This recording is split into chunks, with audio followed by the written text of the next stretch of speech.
दोस्तों आज मैं आपको इस वीडियो में बताने जा रहा हूं कि आप विटामिन B12 को, विटामिन डी और कैल्शियम को, इन तीनों ही चीजों की कमी को शरीर में कैसे पूरा कर सकते हैं, और वो भी नेचुरल तरीके से। सबसे पहले मैं आपको ये बता देता हूं कि इनकी कमी से शरीर में क्या होता है। अगर शरीर के अंदर विटामिन B12 की कमी हो जाए तो आपकी नसें कमजोर हो जाती है, क्योंकि B12 हमारी हर एक नस के ऊपर कवरिंग की तरह काम करता है।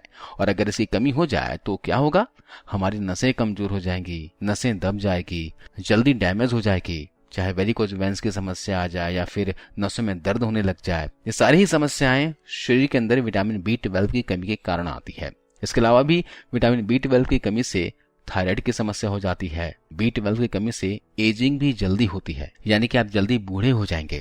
इसके अलावा भी बहुत से ऐसे रोग हैं जो विटामिन B12 की कमी से होते हैं, इसलिए अपने खान पान का विशेष ध्यान दीजिएगा। अब बात करते हैं विटामिन डी की।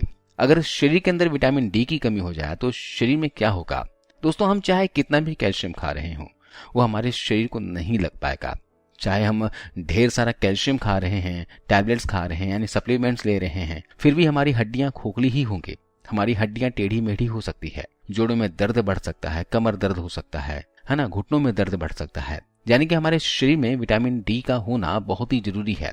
अगर हम चाहते हैं कि हमारे शरीर में जो कैल्शियम है हमारी हड्डियों को मिल सके, हमारी बॉडी को, हमारे खून को मिल सके, तो आपको विटामिन डी का खास ख्याल रखना पड़ेगा। यानी कैल्शियम और विटामिन डी दोनों ही साथ में लेना होगा, तभी आपके शरीर को फायदा मिलेगा। विटामिन डी के बिना कैल्शियम बेकार है, क्योंकि शरीर में कैल्शियम के अवशोषण के लिए विटामिन डी की आवश्यकता होती है। चलिए अब बात करते हैं तीसरी चीज की। तीसरी चीज है कैल्शियम। शरीर में अगर कैल्शियम की कमी हो जाए तो कैल्शियम एक ऐसा घटक है, ऐसा मैक्रोन्यूट्रिएंट्स है, अगर इसकी कमी हमारे शरीर में हो जाती है तो हड्डियों के सभी समस्याएं शरीर में शुरू हो जाएंगे। घुटनों का दर्द, जोड़ों का दर्द, कमर दर्द, हाथ पैरों में दर्द, मांसपेशी में दर्द, यानी कि शरीर के सभी दर्द शुरू हो जाएंगे। मांसपेशी में खिंचाव होगा, ऐंठन होगा। ये सारी ही प्रॉब्लम्स जो है ना, शरीर में कैल्शियम की कमी से हो जाएगी। जैसे शरीर में विटामिन डी होना जरूरी है, उसी हिसाब से शरीर को कैल्शियम जरूरी है। अगर हम चाहते हैं कि हमारे बॉडी को protein, iron, vitamin A, vitamin C, vitamin K मिल सके। ये सभी चीजें तभी मिलेंगी अगर हमारे शरीर में कैल्शियम होगा। तो इसलिए जरूरी है कि हमारे शरीर के अंदर बैलेंस में, यानी सही मात्रा में विटामिन B12 हो, कैल्शियम हो और विटामिन डी हो।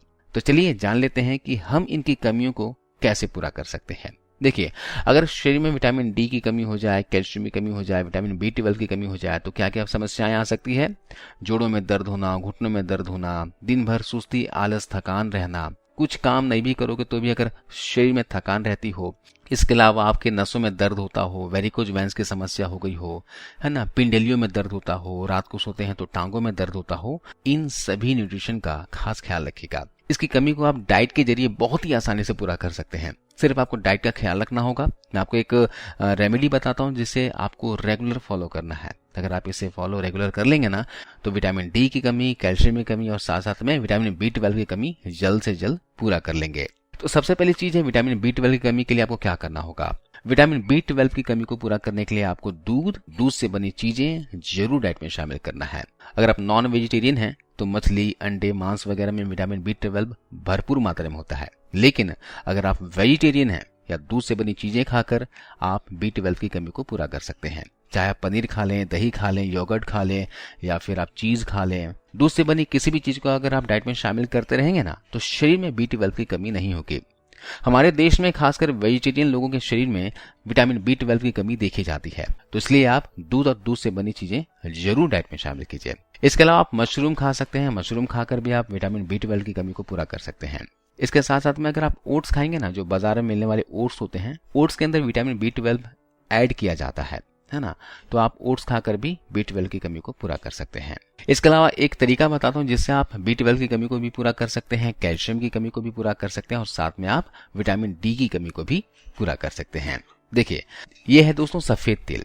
सफेद तिल में कैल्शियम भारी मात्रा में होता है, तो आप तिल को डाइट में जरूर शामिल कीजिएगा। अब तिल का सेवन कैसे करना है मैं आपको बताता हूँ। आपको लगभग 2 चम्मच तिल को भिगो कर रख देना है।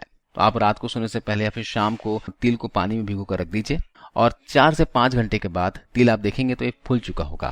अब इस तिल का सेवन आपको कैसे करना है मैं आपको बताता हूँ। आप इस तिल का सेवन थोड़े से गुड़ के साथ कीजिएगा।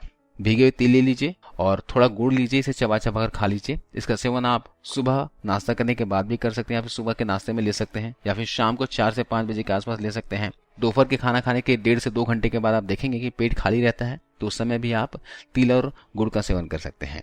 तिल और गुड़ को आपको चबा चबा कर खा लेना है और ऊपर से आपको 1 गिलास दूध पी लेना है। आप तिल गुड़ के साथ दूध का सेवन कर लेंगे ना, तो तीनों ही चीजें आपकी पूरी हो जाएगी। विटामिन डी, कैल्शियम और विटामिन B12, तीनों ही चीजें आपको शरीर में मिल जाएगी। इस रेमेडी का सेवन आप लगातार कर सकते हैं, 1 से 1.5 महीने तक लगातार कीजिएगा। इस तरीके से आप विटामिन B12, कैल्शियम और विटामिन डी की कमी पूरी कर सकते हैं। अगर आपको नसों से संबंधित कोई भी समस्या है, वेरिकोज वेन्स की प्रॉब्लम है, पिंडलियों में दर्द होता है, पैरों में दर्द होता है, नसें दब रही है, नसों में ब्लॉकेज आ रही है, नसों में सूजन आ रहा हो, या फिर जोड़ों में दर्द, घुटनों में दर्द की समस्या हो, रात को सोते हैं तो पिंडलियों में, टांगों में दर्द होता है, या फिर आपके तलों में दर्द होता है, तलों में जलन की समस्या होती हो, तो आप इस रेमेडी का सेवन जरूर कीजिएगा। इस रेमेडी का सेवन लगातार अगर 15 दिनों तक भी कर लिए ना दोस्तों, तो आपके शरीर में बहुत बड़ा बदलाव देखोगे। हाथ पैर में दर्द, जोड़ में दर्द, असमय जो आपको कमजोरी आती है वो कमजोरी दूर हो जाएगी। आपके बाल, आपकी आंखें, आपकी स्किन काफी अच्छी हो जाएगी, हेल्दी हो जाओगे आप। इस रेमेडी का सेवन बेफिक्र होकर कीजिएगा। इस तरह तिल को भिगोकर आप किसी भी मौसम में ले सकते हैं, कोई नुकसान नहीं होता। खास करके जो बुजुर्ग हैं, जिनकी आयु 50 वर्ष या फिर इससे ज्यादा है, वे लोग इस रेमेडी का सेवन जरूर करें। या फिर जो महिलाएं हैं जिनके शरीर में खून की कमी हो गई है, आलस, थकान, कमजोरी हमेशा रहता है, वे लोग भी इस रेमेडी का सेवन कर सकते हैं। बहुत ही ज्यादा फायदेमंद है। तो दोस्तों, दवाई खाने से अच्छा है इस रेमेडी का सेवन कीजिए। अपने डाइट का ख्याल रखिए, थोड़ा बहुत फिजिकल एक्टिविटी रखिए, आपकी जो तकलीफ है ना जड़ से खत्म हो जाएंगे। उम्मीद है दोस्तों आपको ये वीडियो, जानकारी अच्छी लगी होगी, फायदेमंद लगी होगी। इस वीडियो को शेयर कीजिएगा और जाते जाते जरूर इस वीडियो को लाइक करते हो जाइए। धन्यवाद।